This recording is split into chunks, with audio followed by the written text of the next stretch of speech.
This first story comes from a guy named Ethan, who shared it on an online forum back in 2016. He was in his early 30s, stuck in a routine desk job in Chicago, dealing with the aftermath of a rough breakup that left him feeling lost and restless. To shake things off, he decided on a solo road trip across the Midwest, aiming for Denver, where a friend lived. He figured the open road would give him time to think, to process everything without the noise of daily life. Ethan wasn't much of a planner, but he mapped out a rough route using back highways to avoid the busy interstates, wanting that sense of freedom and solitude. It was late summer, the days still warm with a hint of autumn chill in the evenings, and he packed his old reliable sedan with the essentials: a duffel bag of clothes, a cooler stocked with sandwiches and sodas, a sleeping bag for cheap motel stops, a road atlas just in case GPS failed, and a playlist of his favorite classic rock tunes to keep him company. As he pulled out of his apartment parking lot early one morning, the city skyline fading in the rearview mirror, he felt a spark of excitement. The hum of the engine, the wind rushing through the slightly open window, and the endless stretch of highway ahead promising a fresh start. The air smelled of fresh asphalt and distant rain, and for the first few hours, it was perfect, cruising past suburbs that gave way to rolling farmlands, the sun high and bright. He made decent time that day, stopping at a couple of roadside spots, AEBT, quirky diner for lunch, where he had a greasy burger and chatted with the waitress about local sights, and a scenic overlook where he stretched his legs and took in the view of endless cornfields waving in the breeze. The landscape was peaceful, almost meditative, with the occasional farm truck passing by, kicking up dust. As the afternoon wore on, Ethan felt the weight of his problems lifting a bit, the miles putting distance between him and his old life. But as the sun began to set, dipping low on the horizon and casting long shadows across the fields, he decided to keep driving into the night to cover more ground. He stopped for gas at a small station, grabbing a large coffee to stay alert, the hot liquid burning his tongue slightly, but giving him that needed jolt. The attendant, an older man with a weathered face, warned him about the back roads after dark. "Gets real empty out there, son. Watch for deer." Ethan nodded, brushing it off, and got back on the highway, the sky turning a deep purple, stars starting to peek out. Around 9 p.m., the traffic had thinned considerably, the highway narrowing to two lanes flanked by dark fields and occasional clusters of trees. Ethan's headlights cut through the blackness, illuminating the white lines on the pavement and the reflective signs warning of curves ahead. The radio stations started fading, static creeping in, so he switched to his phone's playlist, the familiar guitar riffs filling the car.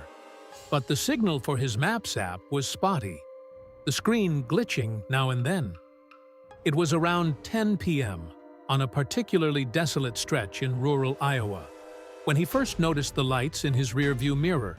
Another car, way back, its headlights twin pinpricks in the distance. At first, it didn't bother him. Night drivers were common, maybe someone else pushing through like him. But as the minutes ticked by, turning into half an hour, then an hour, the car remained exactly the same distance behind, not gaining, not falling away, just matching his speed perfectly. Ethan adjusted his mirror, squinting at it, but couldn't make out details, just the steady glow. An uneasy feeling started to build in his gut, like a knot slowly tightening. He tried to rationalize it. Maybe they were going the same way, keeping a safe distance. To test it, he sped up a little, watching the speedometer climb from 65 to 70, then 75. The car behind accelerated accordingly, maintaining the gap. Ethan's hands gripped the wheel tighter, his palms starting to sweat. He slowed down to 55, and, sure enough, the lights dimmed slightly as the follower adjusted.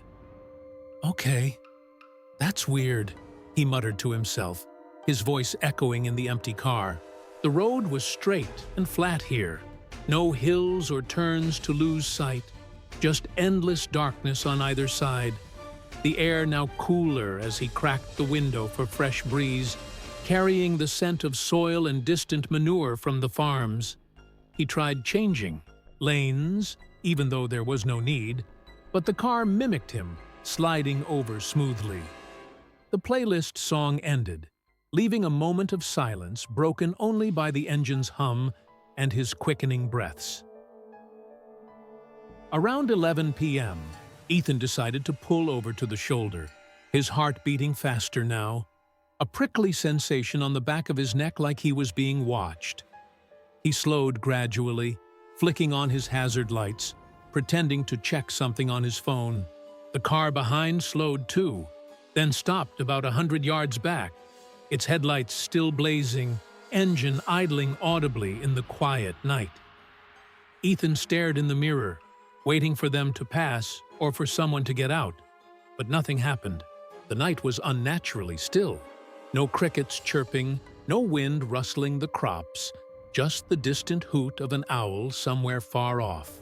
Minutes dragged on, the tension thickening like fog, Ethan's mind racing with possibilities. Was it a cop? A road rager? Or something worse? He considered driving off, but fear kept him frozen, his coffee now cold and forgotten in the cup holder.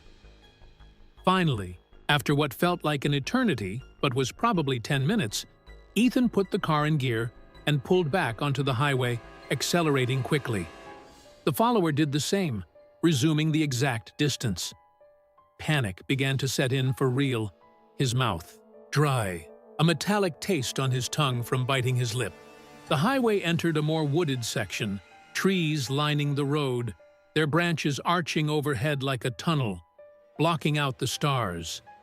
Around midnight, the following car flashed its high beams once, the bright light flooding Ethan's mirror and blinding him momentarily.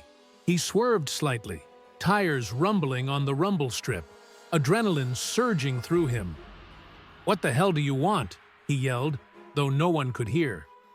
Then, the radio, which he'd turned off to save battery, crackled to life on its own. Static, at first, then a voice breaking through. "Pull over." It was distorted, gravelly, repeating, "Pull over now." Ethan's blood ran cold. How was that possible? He smacked the radio, but it kept going, the voice insistent, almost angry. Terror, fully, gripped him now. He floored the accelerator, the engine whining as the speed climbed to 90, the car shaking slightly. The follower matched him, closing the gap for the first time, its lights growing larger in the mirror. In a brief glance, Ethan caught a glimpse of the driver. A pale face, expressionless, eyes fixed straight ahead. No emotion, just cold intent.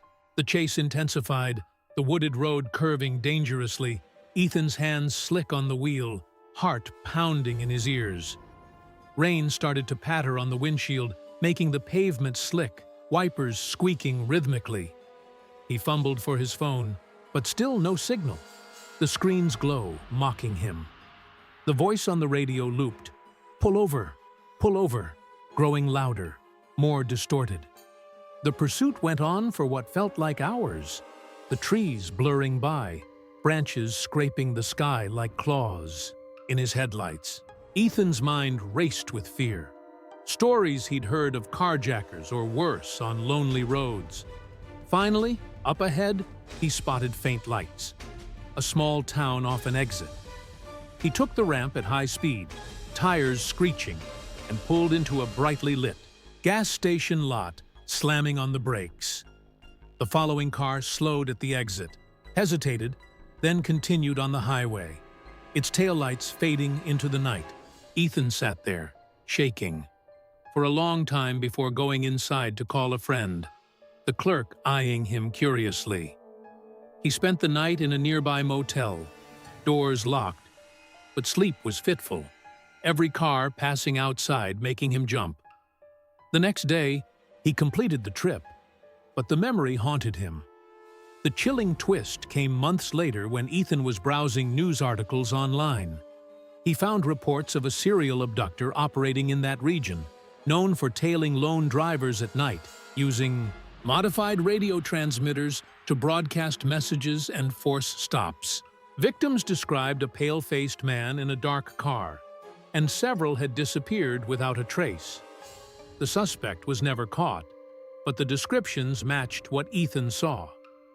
To this day, Ethan avoids night driving, always checking his rearview mirror for those persistent lights, wondering if he narrowly escaped becoming another statistic on those dark highways. The second story is from a woman named Sarah, who posted about it on social media in 2018.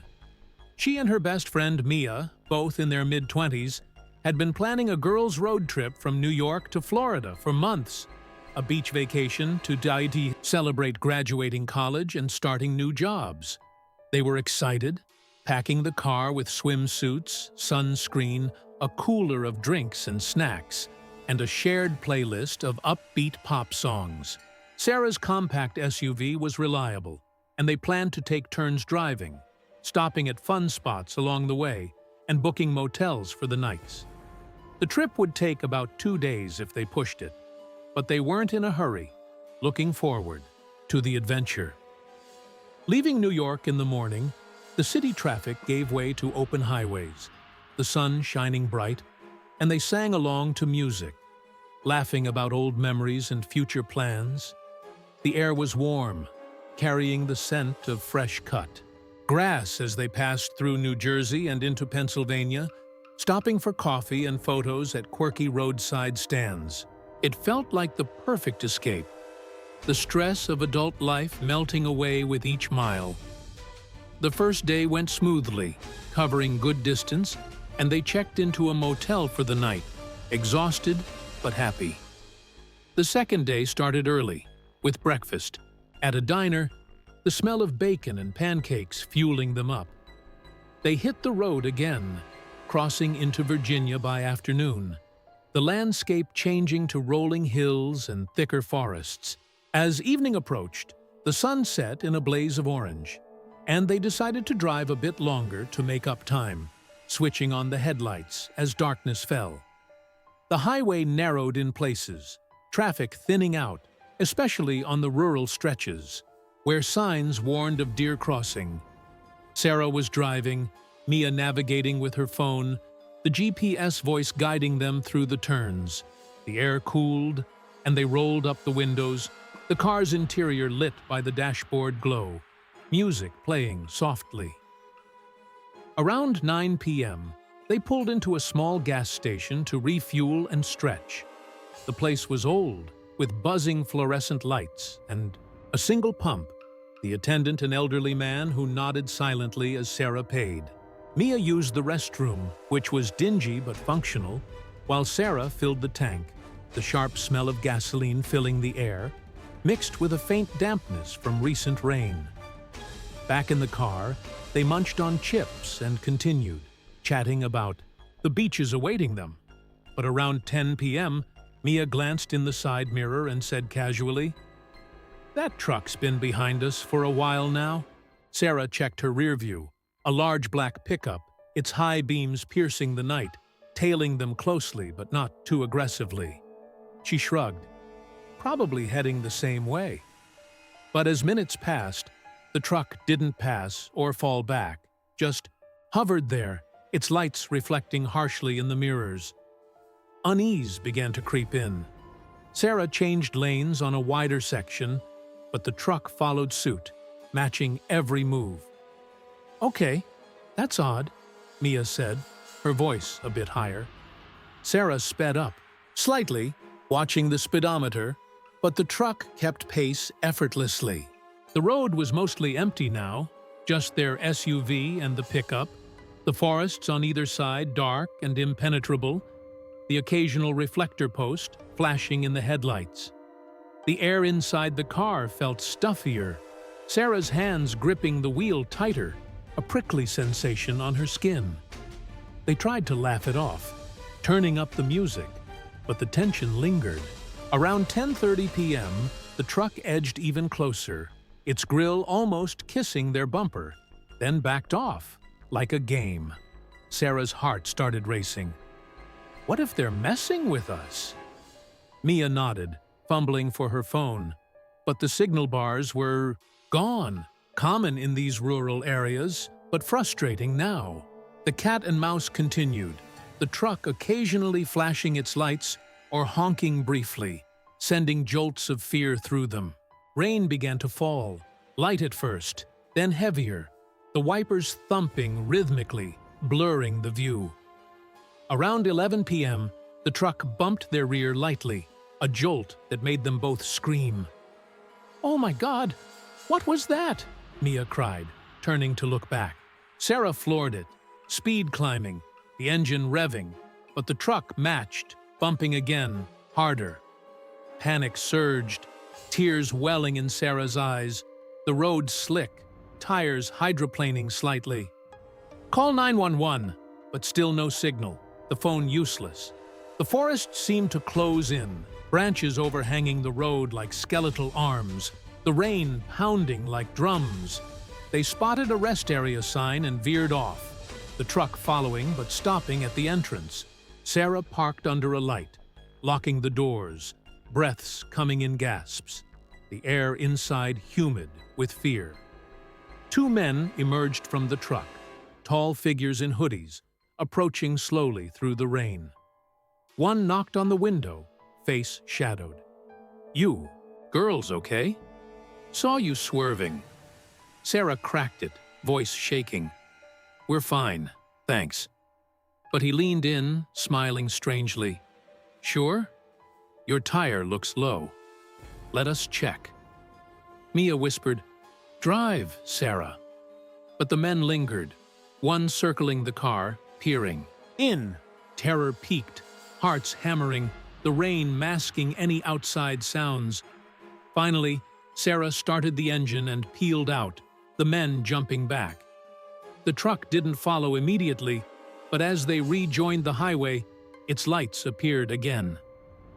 The IT chase resumed, more aggressive, the truck pulling alongside once, the driver staring with a blank expression. Mia sobbed quietly. What do they want? Sarah focused on the road, spotting a town exit with a police station symbol. She took it sharply, losing the truck in the twists.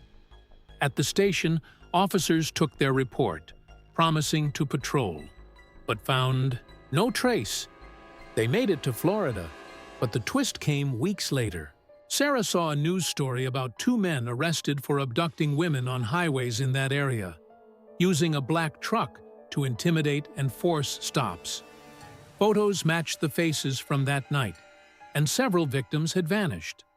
Sarah and Mia still take trips, but never at night, and they always wonder how close they came to being part of that dark statistic, the road's shadows hiding predators.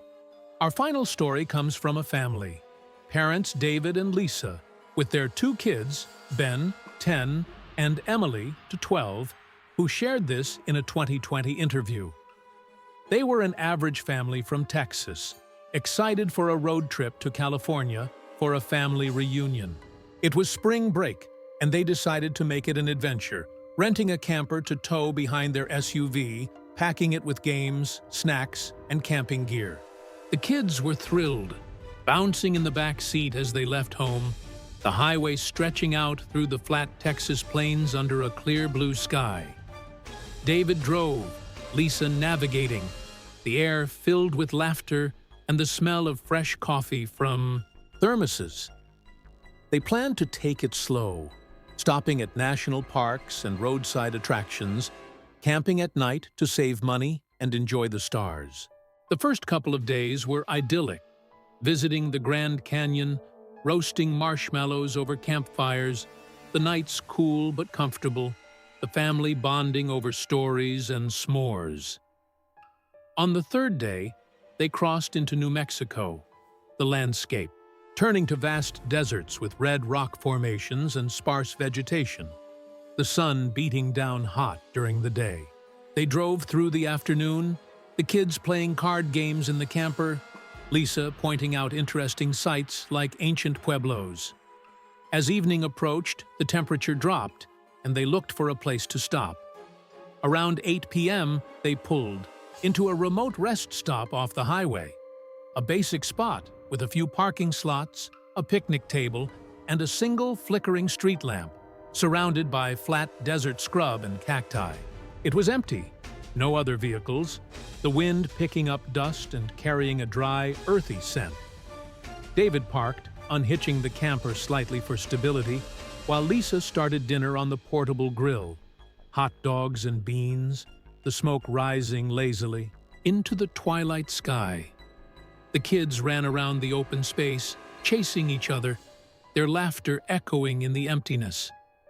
The sun set quickly, the sky turning from orange to deep blue, stars emerging one by one, the desert night coming alive with a profound quiet. After eating, they cleaned up, the family gathering inside the camper for a movie on a portable DVD player. The small space cozy with blankets and pillows. The wind outside howled softly, rattling the windows occasionally, but it was nothing unusual for the area. Around 10 p.m., as the movie ended and they prepared for bed, the first strange sound came, scratching on the side of the camper, light and intermittent, like nails or branches scraping the metal. David paused, listening. Probably just the wind blowing tumbleweeds. But there were no bushes nearby, and the scratching continued, moving from one side to the other, as if circling. Lisa felt a chill, pulling the kids closer. That doesn't sound like wind. The family went quiet, the air inside tense, the only light from a small lantern casting soft shadows on the walls. David grabbed a flashlight and stepped outside, the door creaking open, cold air rushing in with a whisper of dust. He shone the beam around. Nothing, just the empty desert stretching out, the street lamp buzzing faintly. But as he walked the perimeter, he saw them. Small footprints in the sand, child-sized bare feet, circling the camper multiple times. His heart skipped, the beam trembling slightly. "Who's out there?" he called, voice carrying into the night, but answered only by the wind. Back inside, he locked the door, trying to stay calm for the kids. Must be animals, like coyotes or something. But the scratching resumed, now accompanied by faint whispers, like voices carried on the breeze, too low to make out words, but distinctly human, giggling softly. Tension mounted as the night progressed. The kids huddled with Lisa, Ben whispering, "Dad, I'm scared," his eyes wide. Emily clutched her stuffed animal. "Make it stop." David checked the windows, peering out into the darkness, but saw only shadows shifting in the wind. Around 11 p.m., the whispers grew clearer, sounding like children's voices. "Come play! Come out!" The family froze, breaths shallow, the air inside turning colder despite the heater. The scratching intensified, now on the roof, like small hands patting or clawing. David tried the radio for weather or news, but static filled the air, occasionally broken by what sounded like laughter. Fear built gradually, the isolation of the desert amplifying every sound, the wind now howling like distant cries, the lantern's light flickering as if struggling. Around midnight, knocks started on the door. Soft at first, then firmer, rhythmic, like a child's insistent tapping. The kids whimpered, Lisa holding them tight, her own heart pounding. David approached the door, flashlight in hand, and opened. It a crack. Cold wind rushed in, but outside, nothing visible, just the empty lot and distant cacti silhouettes. As he closed it, a whisper became clear. "Let us play with Ben and Emily." The family gasped. How did it know their names? Terror surged, David barricading the door with a chair, the knocks turning to banging, the camper shaking slightly, metal groaning. The night dragged on, the banging and whispers coming in waves, shadows moving outside the windows, small figures darting just out of the light, giggling and calling the kids' names. Lisa prayed silently, tears streaming, the air thick, with fear's sour scent, the desert wind masking any approach. David tried starting the SUV to leave, but the engine clicked uselessly, battery dead despite being charged that morning. They huddled together, telling stories to distract, but the voices persisted, pleading, "It's lonely out here. Play with us." As dawn broke, the sounds faded, the engine starting normally as if nothing happened. They drove away fast, not looking back.